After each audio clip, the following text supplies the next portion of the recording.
الف لام میم ذالک الکتاب لا ریب فیہ ھدی للمتقین۔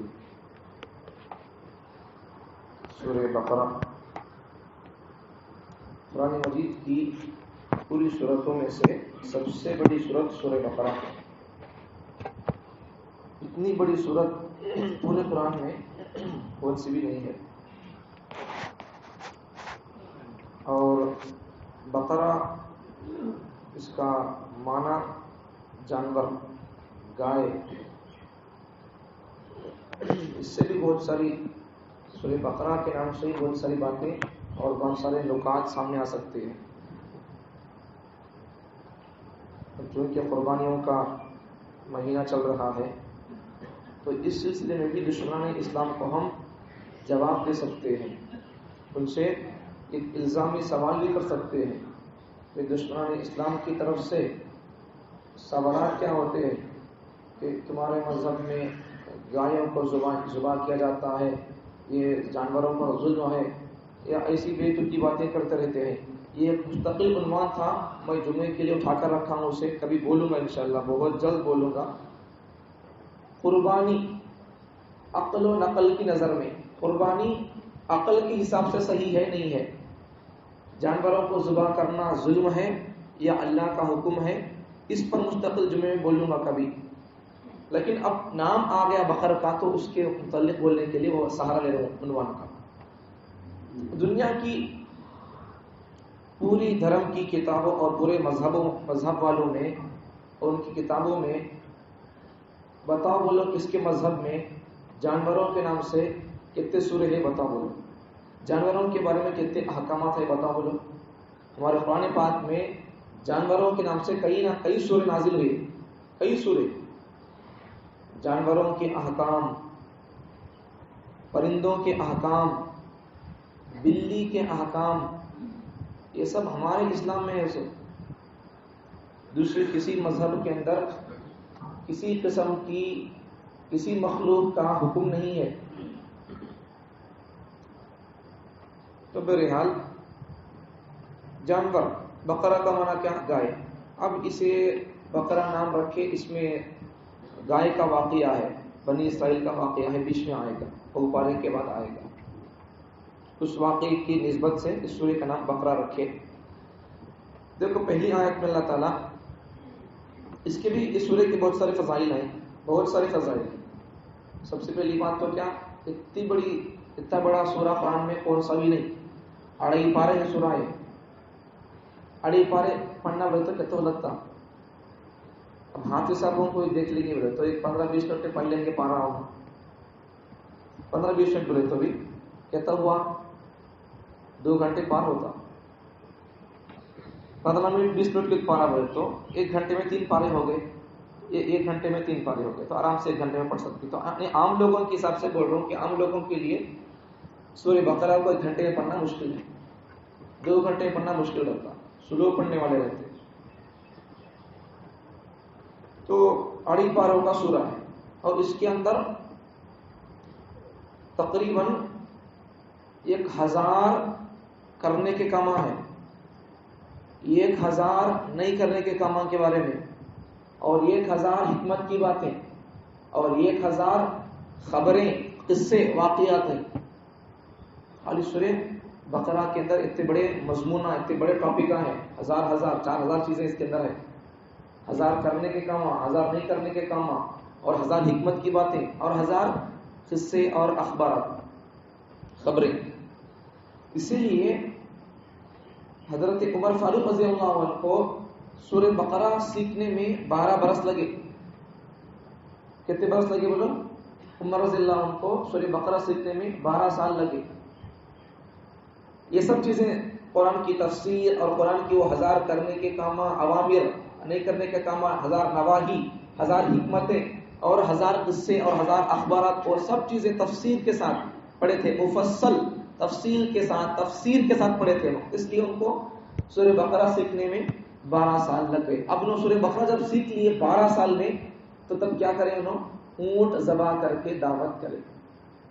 تو یہاں سے ایک بات ثابت کیا ہوتی ہے، اگر کسی کے بچے کا حفظ ختم ہوا یا ایک سورہ بھی پڑھ لیا تو اس کی ایک سورے کے ختم پر دعوت کر سکتے ہیں، یہ ثابت ہوتا ہے. یا کوئی چھوٹا بچہ قرآن شروع کر دیا یا الحمد کا سورہ حفظ کر لیا، تب بھی اس کی خوشی میں دعوت کر سکتے ہیں. بلکہ ہمارے مسجد میں تقریباً 5 6 7 جمعے تک مکاتب کی اہمیت پر بیان ہوتا تھا. اس میں اور بھی بیان باقی تھا، میں چھوڑ دیا اسے. ایک بادشاہ کا بیٹا، اسے بہت کمزور تھا لیکن بادشاہ کا بیٹا تھا. مکتب میں چھوڑ دیا بادشاہ حافظ صاحب کے پاس پڑھنے کے واسطے. پڑھنا آتا نہیں تھا اسے، کتنا پڑھے تو بھی بدو تھا. محنت کرتے تھے حافظ صاحب مولوی صاحب پڑھو بول کر، لیکن پڑھتا نہیں تھا، کمزور ذہن تھا. اب جا کر آخر میں حافظ صاحب بھی بولتا رہتے، بادشاہ تمہارا بچہ پڑھتا نہیں بھائی، چپکے سے جب کیا تو کام کرا لو بھائی، یہ چپکے وقت ضائع. پڑھنے والے بچے پر توجہ دے تو پڑھتا، نہیں پڑھنے والے بچے پر بھی توجہ دینا، لیکن بچے کے دل شوق رہنا. ذہن کمزور ہے الگ بات ہے، لیکن بچے کی توجہ ہے، پڑھنے کا شوق ہے بولے تو بچہ آج نہیں تو کل بچہ پڑھ لیتا. بچے کا شوق ہونا پڑھنے کا. کمزور ذہن ہے الگ بات ہے، لیکن شوق رہنا بچے کو. تو بادشاہ کا بچہ کمزور ذہن تھا. اب بادشاہ کو جا کر بول رہا امام صاحب کے، بادشاہ تمہارا بچہ بہت کمزور ہے، ذہن اس کا کمزور ہے، بچہ صحیح پڑھتا نہیں، ایک سبق یاد کرنے آتا ہے، کئی دن لگ جاتے ہیں اسے. کام کرو اسے، کوئی دوسرا کام لے لو اس سے، خدمت دوسری لے لو اس سے.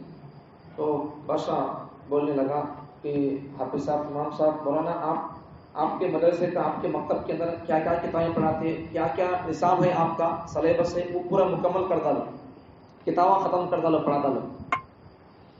اسے وہ مسئلے یاد رہتے نہیں رہتے، وہ کتابیں تمہیں پڑھے سے اسے یاد رہتے نہیں رہتے، وہ بات کی بات ہے. مطلب اب کیا کرو، اسے کیا پڑھانا ہے پڑھا کر اسے گزار دو، نصاب ختم کر دو بس. اب پورا نصاب کتابیں کیا پڑھانا تھا پڑھا کر ختم کر دیے.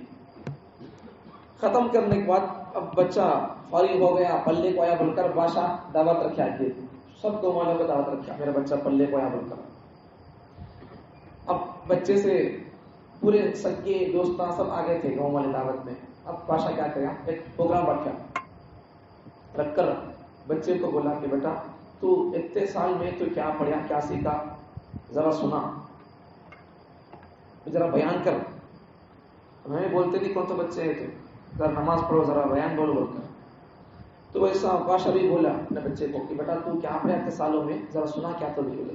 بچے کو اسے کیا بھی یاد نہیں تھا، صرف اسے ایک مسئلہ یاد تھا، حیض کا مسئلہ یاد تھا. اب بچہ وہی مسئلہ بیان کیا، عورتوں کے حیض کا پاکی کا مسئلہ بیان کیا، پاکی ناپاکی کا مسئلہ. تو بادشاہ خالی اسے وہ ایک مسئلہ یاد تھا تو بادشاہ بہت خوش ہوا، اتنا خوش ہوا. بادشاہ بولنے لگا کہ بیٹا اگر تو صرف یہ ایک مسئلہ سیکھنے کے واسطے، اگر تیرے علم کے لیے میری پوری بادشاہت اگر خرچ کرنا پڑتا تو میں خرچ کر دیتا. میری پوری بادشاہت خرچ کرنے کے بعد بھی تجھے صرف یہ ایک مسئلہ یاد ہوتا، تب بھی میری بادشاہت کا خرچ کرنا، میری سلطنت اور میرے پیسوں کا خرچ کرنا بیکار نہیں گیا سمجھوں گا میں، فائدہ ہوا اس سے. تو یہ کم سے کم میری پوری بادشاہت خرچ کر کے پوری قرآن اور پورے قرآن کے مسائل نہ صحیح، کم از کم تجھے ایک مسئلہ تو یاد ہوگا نہیں، بس مجھے وہ خوشی ہے. تو پوری بادشاہت خرچ کرنے تیار ہے بادشاہ، ایک مسئلہ یاد ہوگا تو یہ بات نہیں ہوتا بول رہا. ہمیں اپنے بچوں کے لیے کتنا خرچ کرتے ہیں، ایک پیسہ خرچ نہیں کرتے، دین کے نام پر کوئی چیز خرچ نہیں کرتے. ہمیں کرے خرچ کرنا چاہیے. سمجھ میں آ گیا. تو ایسا ہمارے بادشاہان کا بھی، مسلمان بادشاہوں کو بھی ایسا علم کا شوق تھا اپنے بچوں کو پڑھانے کے بارے میں. سمجھ میں آ گیا. تو ایسا حضرت عمر فاروق رضی اللہ عنہ کیا کرے بولو، سورہ بقرہ کتنے سال میں سیکھے، 12 سال میں سیکھے. اب اس کے بعد 12 سال میں جب سیکھے تو سورہ بقرہ کے پورے مسئلے، پورے مضامین، پورے واقعات، تفسیر پوری ان کو یاد تھی. وہ پوری تفسیروں کے ساتھ اس کے اندر کیا مسائل نکلتے، کیا بات اس کے اندر ہے کرنے کی، کیا نہیں کرنے کی بات ہے، وہ سب چیزیں سیکھ کر انہوں نے سیکھے پڑھے. اس لیے ان کو سورہ بقرہ سیکھنے میں 12 سال لگ گئے. اب جب 12 سال سورہ بقرہ سیکھ لیے تو سورہ بقرہ مکمل ہوا. تو سورہ بقرہ کے مکمل ہونے کے بعد ایک اونٹ ذبح کر کے دعوت کرے. اب ان کے بیٹے عمر رضی اللہ عنہ کے بیٹے عبداللہ بن عمر، انہوں سورہ بقرہ سیکھے تو ان کے سیکھنے کے لیے 8 سال لگے. سمجھ میں آ گیا. دیکھو کتنا لمبا سورہ ہے، ہمیں پڑھنا بولے تو اسے 12 سال نہیں لگتے، اسے 12 دن نہیں لگتے. پڑھنا بولے تو 1 گھنٹے میں 2 گھنٹے میں پڑھ لیتے ہیں، لیکن ان کے سیکھنے کے لیے کتنے سال لگے. انہیں پورے معانی، مطالب، مفاہیم کے ساتھ سیکھے. اب ہمیں قرآن آج ہماری زندگی پوری گزر جاتی، لیکن قرآن کا ایک سورہ، اس کی تفسیر، معنی، مطلب ساتھ سیکھتے بھی نہیں، سنتے بھی نہیں، پڑھتے بھی نہیں. یہ حال ہے ہمارا قرآن کے ساتھ. اتنی محبت ہماری ہے. کتنی محبت ہے بولو؟ مرے تک ہم قرآن کو نہیں اٹھاتے. ہماری محبت کا یہ حال ہے. تو بہرحال ترجمہ وغیرہ سب سن لو. اور ایک فضائل بھی اس کے بہت سارے ہیں. جو سورہ بقرہ جس گھر میں پڑھا جاتا ہے اس گھر میں شیاطین اور جنات کے اثرات نہیں رہتے. سورہ بقرہ کے بہت سارے فضائل ہیں. اور ایک فضلت بھی اس کی کیا ہے کہ اگر کوئی آدمی سورہ بقرہ کی پہلے کی 4 آیتیں اور بیچ کی آیت الکرسی اور اس کے بعد کی 3 آیتیں کہتے ہوئے، یہ 4 ہوتی 7، اور سورہ بقرہ کی آخری 3 آیتیں، یہ 10 آیتیں پورے اگر کوئی پڑھ لیتا ہے تو وہ آدمی بہت ساری بلاؤں سے، مصیبتوں سے بچ کر رہتا ہے. اور اس آدمی کو، اور وہ آدمی اللہ تعالیٰ کی حفاظت میں آ جاتا ہے. اور اس کے لیے بہت ساری فضیلتیں آئی ہوئی ہیں. بہت ساری پریشانیوں سے، مصیبتوں سے بچ کر رہتا ہے. بہرحال آگے چلو. الف لام میم، اس کا معنی مطلب کسی کو معلوم نہیں ہے. اس کا معنی مطلب اللہ ہی بہتر جانتا ہے. اسے حروف مقطعات میں شامل کرتے ہیں. اس کا معنی مطلب اللہ ہی بیان کریں گے، اللہ کو معلوم ہے. ذالک الکتاب لا ریب فیہ، ذالک الکتاب، یہ وہ کتاب ہے، یہ قرآن یہ وہ کتاب ہے. یہ کون سی کتاب؟ یہ کون سی سو کتاب؟ یہ وہی کتاب ہے جو لوح محفوظ میں تھی. لوح محفوظ میں جو کتاب تھی وہ یہ کتاب تھی. یہ وہ کتاب ہے لا ریب فیہ، جس میں کوئی شک شبہ ڈاؤٹ نہیں ہے. ھدی للمتقین، اور یہ کتاب متقی لوگوں کے لیے ہدایت ہے، ہدایت کا ذریعہ ہے. اب دیکھو اس کتاب کے اندر کوئی ڈاؤٹ، شک شبہ نہیں کر سکتے. کیوں؟ اس لیے کہ یہ کتاب کسی انسان کی لکھی ہوئی نہیں ہے. انسان کی اگر لکھی ہوئی ہوتی تو ڈاؤٹ اور غلطی کا کوئی شبہ ہو سکتا تھا، لیکن یہ انسانوں کی کتاب نہیں ہے، اللہ کی کتاب ہے. اللہ کی، انسان اگر کتاب لکھے تو اس کے اندر غلطی کا امکان رہتا ہے. انسان اگر کتاب لکھے تو اس کی کتاب کے اندر علم کم ہے بول کر بول سکتے، ابھی لکھنا تھا ابھی مسائل ابھی کھول کر لکھنا تھا، علم کی کمی کا احساس ہو سکتا ہے. لیکن اگر یہ کتاب اللہ کی ہے تو اس کے اندر نہ ڈاؤٹ کا کوئی امکان ہے، نہ اس کے اندر علم کے کمی کا کوئی امکان ہے. علم ہی مکمل ہو گیا، علم ہی مکمل، اللہ کے پاس علم ہی مکمل ہے. اور اللہ کی کتاب بولے تو اس کے اندر کوئی بھی کسی مسئلے کے بارے میں یہ مسئلہ نہیں ہے، یہ مسئلہ ابھی آج کرنا تھا، ابھی بولنا تھا، ایسی کوئی بات نہیں ہے. اس میں علم بھی پورا آ گیا، اس میں مسائل بھی پورے آ گئے، اور اس کے اندر 100% علم ہے. اور اللہ کا علم لامحدود ہے. تو اس کتاب سے اگر ہدایت حاصل کرنا ہے تو یہ کتاب سے ہدایت حاصل کرنے کے لیے آدمی کو اللہ کا پہلے ڈر حاصل کرنا پڑتا. جس آدمی کے دل کے اندر اللہ کا ڈر ہے اس آدمی کو اس کتاب کے ذریعے سے ہدایت مل سکتی ہے. ورنہ تو یہ کتاب سب کے لیے ہے، پورے انسانوں کے لیے کتاب ہے. سوئی رمضان کی فضیلتوں میں بیان کرتے ہوئے ایک آیت پڑھتے، شہر رمضان الذی انزل فیہ القرآن ھدی للناس. یہاں کیا ہے؟ ھدی للمتقین ہے. یہ کتاب ہدایت کا سامان ہے، ہدایت کا ذریعہ ہے متقی لوگوں کے لیے. لیکن دوسرے پارے میں اللہ تعالیٰ رمضان کی فضیلت کو بیان کرتے ہوئے یہاں کیا بیان کیا؟ ھدی للناس کہا. پورے انسانوں کے لیے یہ کتاب ہدایت کا ذریعہ ہے، ہدایت کا سامان ہے. لیکن ہدایت کسے ملتی؟ جس کے دل کے اندر اللہ کا ڈر، خوف ہوگا، متقی پرہیزگار ہوگا آدمی، تو اس آدمی کے لیے یہ کتاب ہدایت کا سامان بن سکتی ہے. ورنہ ہدایت کا یہ سامان نہیں بن سکتی ہے. متقی، تقوی، پرہیزگاری کا تو کیا؟ تقوی پرہیزگاری بولے تو دیکھو حضرت عمر بن خطاب رضی اللہ عنہ حضرت ابی بن کعب رضی اللہ عنہ سے پوچھتے ہیں کہ بتاؤ کہ تقوی کسے کہتے ہیں. تو حضرت ابی بن کعب رضی اللہ عنہ بہت بڑے قاری قرآن تھے. تو انہوں نے فرمایا کہ عمر رضی اللہ عنہ سے انہوں نے عرض کیا کہ تمہیں کب تو بھی آزو بازو میں کانٹے ہو، کانٹے دار درخت سے، کانٹے دار باڑے سے، گلی سے تم کب تو گزرے کیا؟ ادھر بھی کانٹے ادھر بھی کانٹے، کانٹے کے درخت ہے، بیچ میں راستہ ہے، تمہیں ایسی جگہ سے کب تو گزرے کیا؟ تو انہوں نے حضرت عمر رضی اللہ عنہ نے فرمایا کہ ہاں پھر کیسا گزر ہے تمہیں؟ دو طرف کانٹے ہیں تو تمہیں وہاں کیسا جاتے؟ اپنے دامن کو، جبے کو، کپڑے کو سنبھال کر جاتا ہوں. حضرت عبید نے رضی اللہ عنہ نے فرمایا کہ وہی مثال ہے تقوی کی. آدمی دنیا سے اور دنیا میں رہنے والی چیزوں سے اور دنیا کے عیش و عشرت سے آدمی بچ کر گزرے، اللہ کے احکامات کو سامنے رکھ کر زندگی گزارے، یہی تقویٰ ہے.